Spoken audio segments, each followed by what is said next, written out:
I've got some great ideas, other than hiring you, which is the That's a best, great idea. which is That's the best fantastic. one, right? Yeah.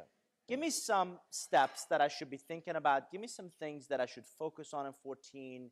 How do I scale this idea above and beyond me? Um, Or what are some of the steps, some of the processes to think through?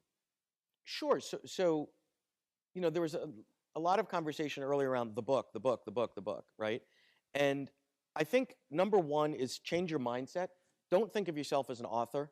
I mean, it's a lovely image of Mark Twain with the pipe or Hemingway wrestling a bear, or whatever, but you're not an author, right? An author is a subset of what you do. I would argue that, how many authors are in the room? Right?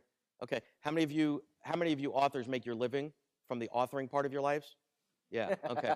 That's my point. And how many of you, if you think about the year that you wrote the book, 9 months prior to release and 3 months after, how many of you earned 50% of your revenue from your book? Directly book sales, not, right? Like none. How many of you spent 60 to 70% of your time on that activity? Right? So if I change the word book to do you want to be in this business? Like it doesn't make any sense, right? So to your point here, it's what's the goal? How do I reframe my thinking from I'm not an author, I'm in the content business. And what I believe is if I can show that my content changes behaviors, and if I can prove that those behavior changes move the levers at a business, and the cost of the business implementing my stuff is less than the improvement here, then you have a business, right? That's what you need to do. And Rick did a great job talking about the data and all that. A lot of content is sort of this right-brained, emotional, feel-good stuff, and that's fantastic. You've got to have some quant to it.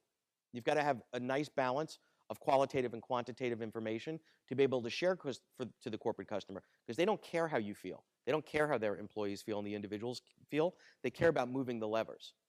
So once you know what the levers are, then we'll go back to answer your question, is everything you're doing aligned to that? So I don't know what market you're trying to play in, so you specifically, where you're trying to go, Sure. but that's how you have to judge. I want to have 5 Fortune 50 accounts that pay me a lot of money. I want to do 100 speaking gigs to these type of people. I want to build an assessment tool this year. I want to get into more scalable solutions, and I'm tired of being on the, it's like you said, everybody that's doing 30 speeches a year wants to do 200, and everybody that's doing 100 is going, my God, it would be nice to sleep in my own bed, right? So careful what you wish for.